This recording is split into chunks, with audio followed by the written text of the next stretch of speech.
Hello everyone, welcome to the video lecture series of stochastic process in communication, and the topic is narrowband process. This is the last topic of this unit. Okay, so narrowband या band pass process क्या है? If xt is a band pass or narrowband process, if its power spectral density is 0 for mod f minus fc, where fc is constant, is greater than b. ठीक है, where B is less than F C. ठीक है, तो आप band pass पढ़ चुके हैं. Band pass filter कुछ ऐसा होता है. ठीक है, तो जब आप किसी सिग्नल को मॉड्यूलेट कर देते हो, ओके, सिग्नल इज मॉड्यूलेटेड, तो क्या होता है कि वो लो फ्रिक्वेंसी से हाई फ्रिक्वेंसी पे चला जाता है, and that frequency is carrier frequency. तो ये क्या है, सपोज नॉइज है, कोई भी अगर बैंड पास प्रोसेस है तो क्या होगा, वो ऐसे होगा. ठीक है, किसी हाई फ्रिक्वेंसी पे होगा. क्या कह रहा है, F minus F C such that होना चाहिए कि greater than B, that high frequency component क्या होगा, एफ सी प्लस बी हो. ठीक है, तो ये ओवरऑल बैंडविड्थ से बहुत ही ज़्यादा होना चाहिए कैरियर फ्रिक्वेंसी, तो वो नैरो बैंड प्रोसेस होता है. ठीक है, तो हम जानते हैं जो हम मॉड्यूलेशन करते हैं वो वहाँ पे क्या होता है, यूजुअली वॉइस सिग्नल जो होते हैं उनकी बैंड जो होती है, बैंडविड्थ होती है, that lies up to 3300 hertz, and the carrier frequency lies at the 1 megahertz और range of megahertz. Okay, so वो ये जो इस टाइप के प्रोसेस होते हैं मॉड्यूलेशन वाले, तो वो प्रोसेस क्या होते हैं, नैरो बैंड प्रोसेस होते हैं. अगर हम एक रैंडम प्रोसेस को, ठीक है, मॉड्यूलेट करते हैं, मैंने यहाँ पे दो एग्जांपल दिए हैं. कैसे कैसे, एक ये है कि आपने एक रैंडम प्रोसेस है, ठीक है, आप यानी सेट ऑफ सिग्नल है, आपने उसे एक मॉड्यूलेटर से पास कर दिया, तो that you will also get a random process. ठीक है, एफ सी यानी आपने उसे हाई फ्रिक्वेंसी पे भेज दिया, हाई कैरियर फ्रिक्वेंसी पे भेज दिया. इसका पावर स्पेक्ट्रल डेंसिटी कैसा होगा, कुछ इस तरह से बैंड पास होगा, लो पास नहीं. देखिए इसमें लो पास फ्रिक्वेंसी नहीं है, ये बैंड पास सिग्नल है. ओके, तो सेकंड क्या है कि जब आप band pass filter noise process को, ये जो नॉइज प्रोसेस होती है, देखो नॉइज, हमने व्हाइट नॉइज के बारे में पढ़ा कि पावर स्पेक्ट्रल डेंसिटी कैसी होती है, कांस्टेंट होती है, that is n not by 2. अब इसे जब रिसीवर साइड पे भेजते हैं तो पहले क्या, हमें उस रिसीवर को ट्यून करना होता है. ठीक है, सबसे पहला होता है band pass filter, front end पे क्या होता है, band pass filter, so that कि आप ये जो मॉड्यूलेशन के बाद आपने जो भेजा है, इसी को सिलेक्ट करना है मुझे रिसीवर साइड पे, तो मुझे क्या चाहिए होगा, band pass filter, so that कि मैं इस पर्टिकुलर फ्रिक्वेंसी को मैं सेलेक्ट कर सकूँ और अदर पोर्सन में जो नॉइज है उन्हें रिजेक्ट कर सकूँ. तो जब मैं इस पोर्सन को सेलेक्ट करता हूँ तो इस पोर्सन के नॉइज को भी सिलेक्ट करता हूँ. ठीक है, तो जो नॉइज होगी बैंड पास फिल्टर से पास होने के बाद कुछ इस तरह से दिखेगी. ठीक है, नॉइज भी इसी तरीके से आ जाती है. Okay, n not by 2. ठीक है, तो ये दो एग्जांपल्स हैं बैंड पास प्रोसेसेस के. क्या है, पहला क्या है कि अगर आप मॉड्यूलेशन करते हो किसी सिग्नल का तो क्या होता है, वो भी एक बैंड पास प्रोसेस है. और अगर आप नॉइज देखते हो at the front end of the receiver तो वो भी एक बैंड पास प्रोसेस है. तो हम, चूंकि आप लोग प्री एनवलप और कॉम्प्लेक्स एनवलप के टॉपिक्स नहीं पढ़े हो, तो इसलिए हम डायरेक्टली इस चीज़ पे आ जाते हैं कि canonical form of narrow band noise क्या है. देखो कोई भी नॉइज है, वाइट नॉइज है, तो वाइट गॉसियन नॉइज, तो इसको हम क्या, ये इसका कैनोनिकल फॉर्म है, that is N I T cos 2 pi F C T minus N Q T sine 2 pi F C T. Okay, तो ये इक्वेशन है. ये एन आई टी जो होता है, ये this is known as in phase component. Cos के साथ जो मल्टीप्लाई होता है वो इन फेज कंपोनेंट होता है, और साइन के साथ जो मल्टीप्लाई है वो that is quadrature phase component. Okay, of the narrow band noise N T. ये क्या है, ये जो नैरो बैंड है, ये जो बैंड पास नॉइज है, ठीक है, इसका रिप्रेजेंटेशन है, ये इसका इक्वेशन है. ओके, इस टाइप की इक्वेशन आप एसएसबी में भी पढ़ चुके हो. ओके ना, तो कुछ प्रॉपर्टीज होती है. देखिएगा एक बार, क्या है, ये नैरो बैंड नॉइज है, ये इसका इन फेज कंपोनेंट है और ये क्वाड्रेचर फेज है. तो ये इक्वेशन आपको याद होनी चाहिए, कैनोनिकल फॉर्म जो होती है उसको याद होनी चाहिए. तो इनमें क्या खासियत होती है, पहले तो इन फेज और क्वाड्रेचर फेज कंपोनेंट में, कि इनका individual mean E of N I in phase component का, चाहे ई ऑफ एन क्यू, इन दोनों का कंपोनेंट का जो मीन होगा वो 0 ही आता है. ओके,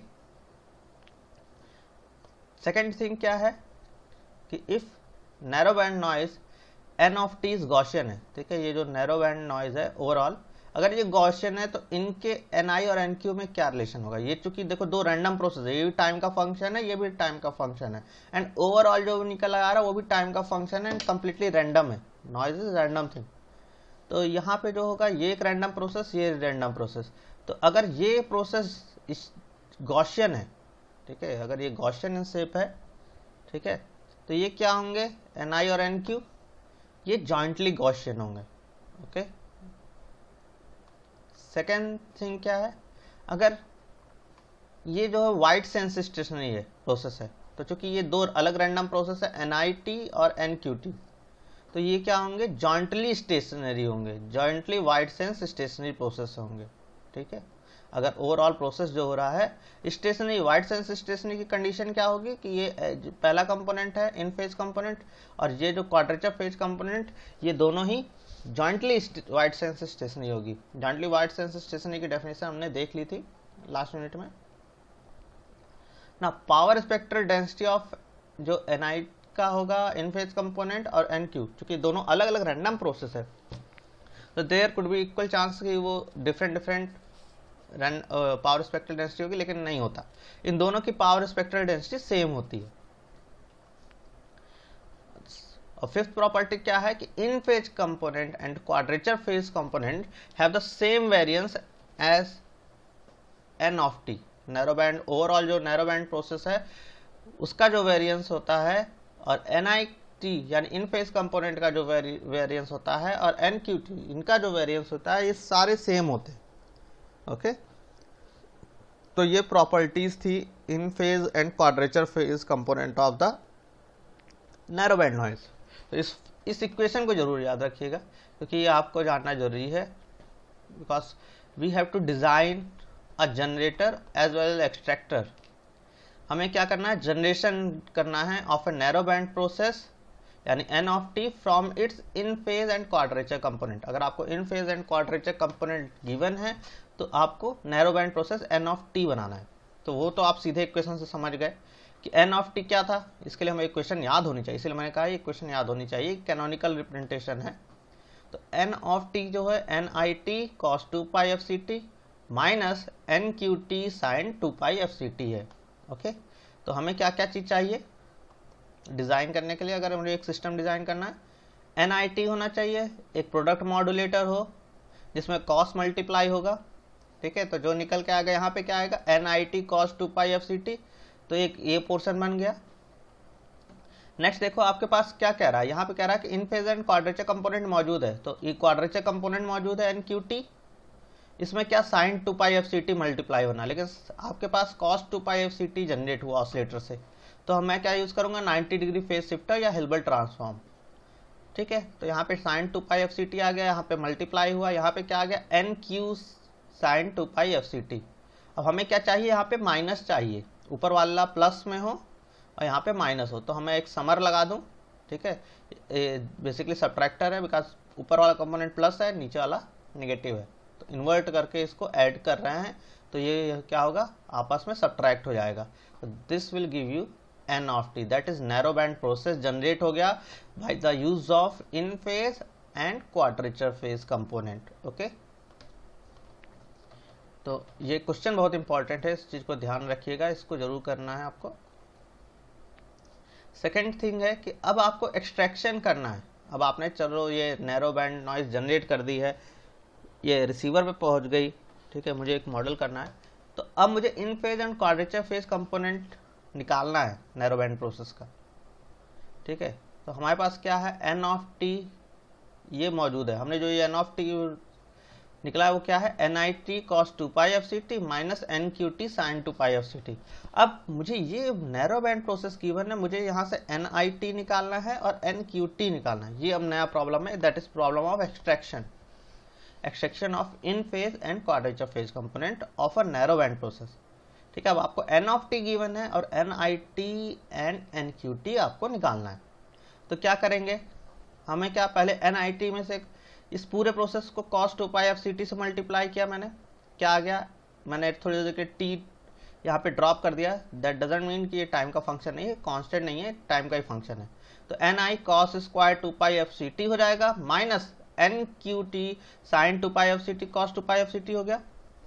कॉस स्क्वायर को क्या लिख सकते हो, half plus half cos 2 pi into 2 F C, क्योंकि 4 टाइम हो जाएगा 2 पाई इंटू 2 एफ सी। मैंने कॉस स्क्वायर थीटा को क्या लिख दिया, half plus half cos 2 theta, तो उस फॉर्मेट में मैंने कर दिया है। यहाँ पे देखो साइन ए कॉस बी, तो मैंने क्या कर दिया, हाफ साइन 2a कर दिया, ठीक है, sine 2 pi into 2 F C t आ गया।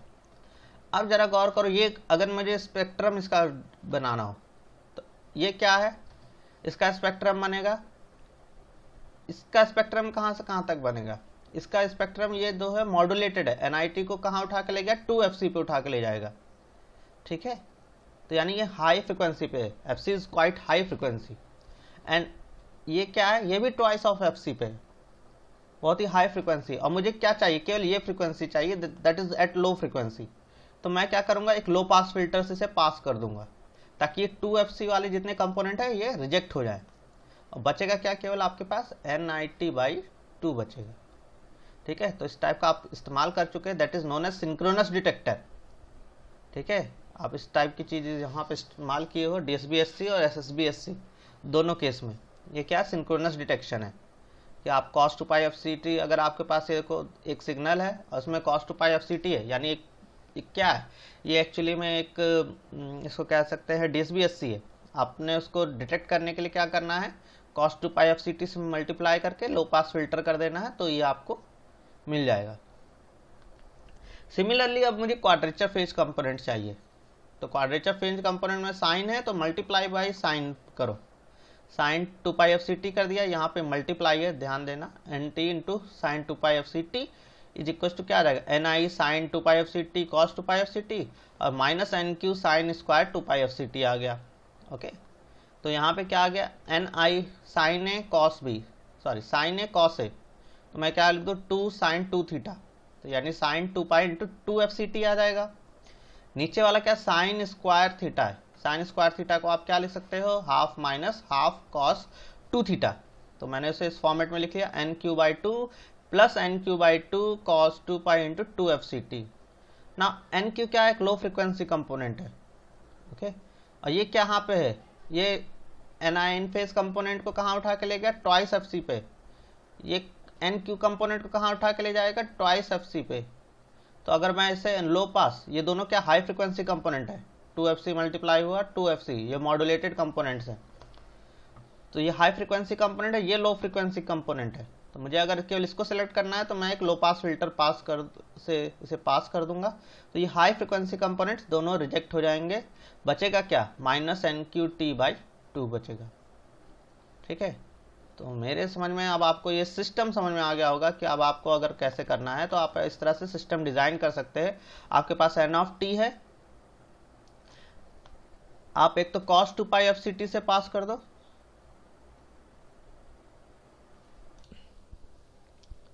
so there was an error that I have made in this figure, so let's take it from the book Simon Hackett, okay.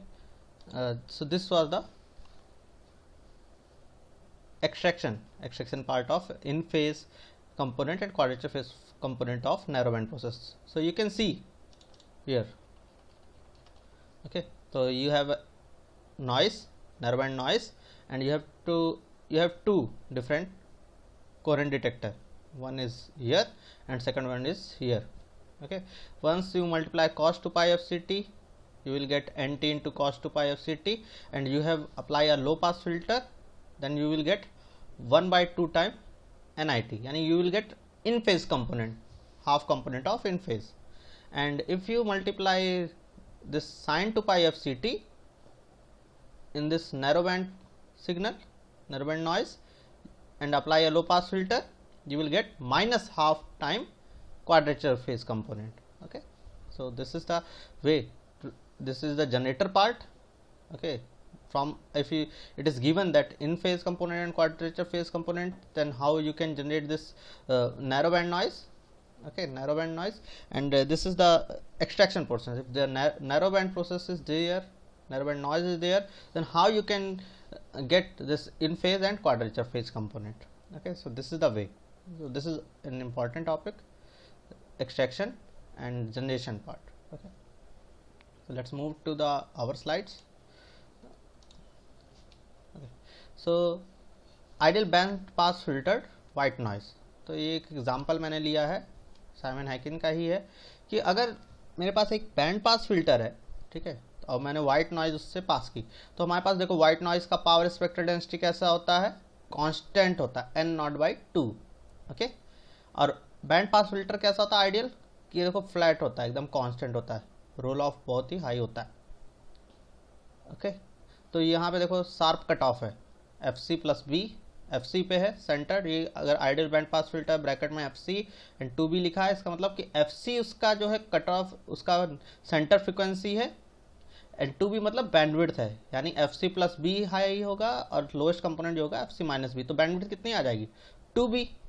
Okay, तो इस तरह से रिप्रेजेंट किया जाता है आइडियल बैंड पास फिल्टर को। तो उसका जो फ्रिक्वेंसी रिस्पॉन्स होता है वो इस तरह से होता है, it will start from FC-B to and will end up to FC+B, and this is the negative frequency same component। okay, so हम जानते हैं अगर इस तरफ क्या हो रहा है कि एक नैरो बैंड नॉइज निकल रही है, ठीक है, क्योंकि बैंड पास फिल्टर से पास हुआ तो नैरो बैंड नॉइज है, तो उसका जो हमें क्या पता है कि आउटपुट क्या होता है, कि अगर कोई भी सिग्नल, कोई भी रैंडम प्रोसेस अगर पास किया जाता है तो ओवरऑल जो power spectral density at the output side आता है वो क्या आता है, SNNF is equals to SWWF, यानी power spectral density of this input multiply by mod of HF square, यानी magnitude squared response of the system, LTI system. Okay, जैसे वो पास हो रहा है, हमारे केस में क्या है ये बैंड पास फिल्टर। तो देखो बहुत ही आसान है, ये क्या है, हमें क्या दोनों का मल्टीप्लाई करना है, SWWF यानी इनपुट का power spectral density that is n0/2 है, and mod HF square, mod HF आपको गिवन है इस तरीके का, तो मॉड HF स्क्वायर कहाँ क्या होगा, देखो यहाँ से यहाँ तक पोर्शन क्या है, 0 है, 0 का स्क्वायर 0, और यहाँ पे क्या हो रहा है वैल्यू 1 हो जा रही है, तो 1 का स्क्वायर 1, तो ये जैसा है मॉड HF स्क्वायर भी वैसा ही होगा, देखो ठीक है, इसमें कोई दिक्कत नहीं। तो अब मुझे क्या अगर SNNF निकालना है, यानी आउटपुट की पावर स्पेक्ट्रल डेंसिटी, तो इनपुट पावर स्पेक्ट्रल डेंसिटी और मॉड HF स्क्वायर को मल्टीप्लाई करना होगा। देखो मैंने एक डॉटेड लाइन खींची हुई है, तो अगर मैं पूछूं इससे पहले वैल्यू यहाँ पे देखो क्या है, 0 से लेके FC-B तक वैल्यू क्या है, n0/2 है, और ये क्या है 0 है, तो टोटल आउटपुट क्या आएगा 0। फिर ये क्या है, ये n0/2 है और ये 1 है, तो n0/2 multiply by 1, n0/2 constant है दोनों। फिर FC+B के बाद देखो ये n0/2 हमेशा है, और ये क्या है फिर से 0 हो गया, तो ये क्या आ जाएगा, ये भी 0 हो जाएगा। तो इस तरीके का आपको एक बैंड पास प्रोसेस मिल जाएगा, ठीक है। तो देखो यहाँ पे क्या है, band pass process having power spectral density n0/2 from FC-B to FC+B। Okay, तो अगर आपके पास पावर स्पेक्ट्रल डेंसिटी है और आपसे ऑटो कोरिलेशन फंक्शन पूछे, तो आप क्या कर दोगे, हमारे पास विनर खिंचन रिलेशन है क्या, कि इन्वर्स फूरियर ट्रांसफॉर्म लोगे, ठीक है। अगर आपके पास ऑटो कोरिलेशन है तो आपको फूरियर ट्रांसफॉर्म लेके ये पावर स्पेक्ट्रल डेंसिटी जनरेट कर सकते हो, और पावर स्पेक्ट्रल डेंसिटी अगर आपको गिवन है तो आपको इन्वर्स फूरियर ट्रांसफॉर्म लेना होगा, so that you can get this auto correlation. तो ऑटो कोरिलेशन फंक्शन का इन्वर्स फूरियर ट्रांसफॉर्म की डेफिनेशन क्या कहती है, कि आप इंटीग्रेट कर दो जो भी है फंक्शन SSNF, ठीक है, इसका इन्वर्स फूरियर ट्रांसफॉर्म ले लो, यानी -∞ से infinity SNNF e⁻j2π f tau df। तो यहाँ पे देखो फंक्शन कहाँ से कहाँ तक मौजूद है, इंटीग्रेशन कहाँ से कहाँ तक हो जाएगा, -FC-B से -FC+B। इस दौरान क्या है, इसकी वैल्यू n0/2 है, multiply by e⁻j2π f tau, ये f0 नहीं है, यहाँ पे देखो मैंने कट किया है, ये f tau है, df है। सेकेंड इंटीग्रेशन क्या हो जाएगा, यहाँ से यहाँ FC-B से FC+B, ये वैल्यू क्या है फंक्शन की, यहाँ इस SNNF की वैल्यू क्या है n0/2 है, और ये क्या e⁻j2π f tau df। इसको सॉल्व करना ये आपके लिए मैंने छोड़ रखा है, आप इसकी मैथमेटिक्स सॉल्व करो, जैसा हमने लो पास में किया था सेम मैथमेटिक्स यहाँ पे आपको अप्लाई करनी है।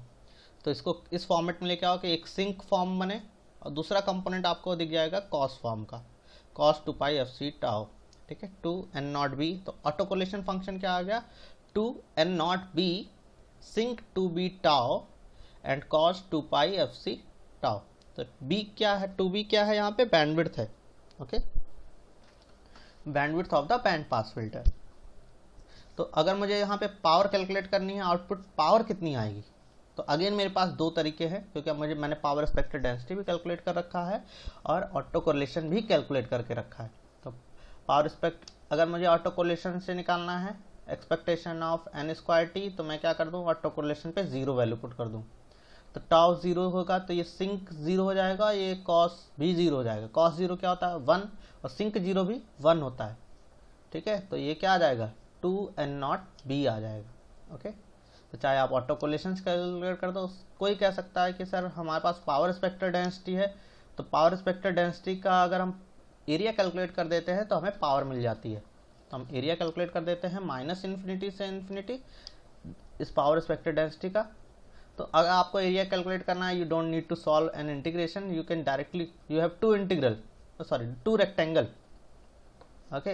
यहाँ पे एक रेक्टेंगल है, यहाँ पे एक रेक्टेंगल है, तो इन दोनों रेक्टेंगल का, क्योंकि इंटीग्रेशन क्या बताता है, area under the curve. Area under the curve मतलब आपको ये दोनों रेक्टेंगल के एरिया कैलकुलेट करने। तो यहाँ पे देखो ये लेंथ कितनी है 2b और हाइट कितनी है n0/2। तो इस एरिया का, इसका एरिया कितना आ जाएगा, n0/2 इंटू 2b, यानी n0b। इस एक रेक्टेंगल का एरिया n0b और इसका भी जो कि सेम है, तो इसका भी एरिया क्या होगा n0b, और दोनों का टोटल एरिया क्या आ जाएगा, ट्वाइस n0b, ओके। तो चाहे आप ये मेथड अप्लाई कर लो ऑटो कोरिलेशन, चाहे आप पावर स्पेक्टर डेंसिटी से निकाल लो, दोनों का आंसर सेम आना है, that is twice n0b, okay. So here is the end of this unit. ये यूनिट कंप्लीट होती है and hence the end of this course also, okay. यहाँ पे आपका 5 यूनिट कंप्लीट हो चुका है and now we will talk about the CO, whether we have covered all the COs course outcome, okay. Let's check.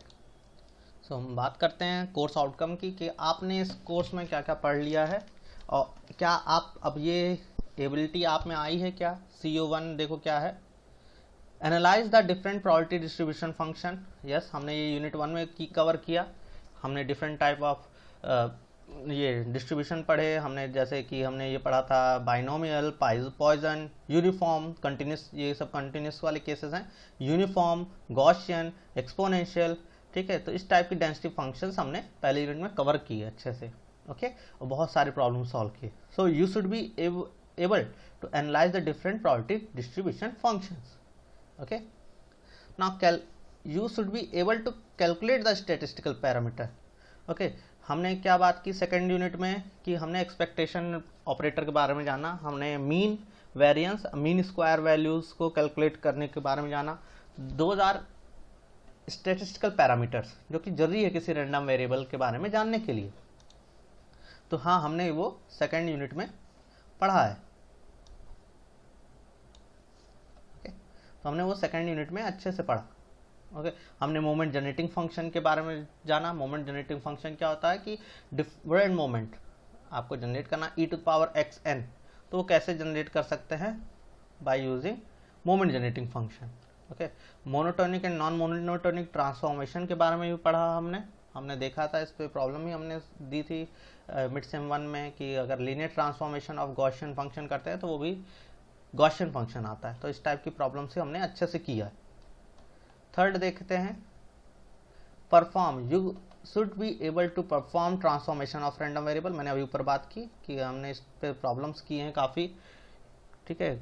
एक जैसे हमने exam में दिया था कि गॉसियन रैंडम वेरिएबल है with mean 0 and variance 1, and if it is linearly transform, that is there is transformation y equals to ax plus b। तो क्या आता है, गॉसियन रैंडम प्रोसेस आता है with mean I think b आता है and variance a square आता है, ओके।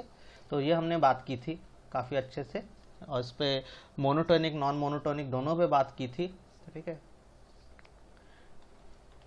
CO4 पे बात कर लेते हैं, analyse joint distribution of continuous and discrete random variable. ये हमने बात की थी, यूनिट 3 स्टार्ट हुई थी जब मल्टीपल रैंडम वेरिएबल्स पे। इस पे क्लास में भी काफ़ी क्वेश्चंस हमने किए थे, मार्जिनल डिस्ट्रीब्यूशन पे, स्टैटिस्टिकल इंडिपेंडेंस पे, सम ऑफ द रैंडम वेरिएबल पे। मैं यहाँ से हमारी जो वीडियो लेक्चर सीरीज चालू हुई थी, इस पे बात हुई थी, सेंट्रल लिमिट थ्योरम, इन चीज़ों पे हमने काफ़ी बातें की।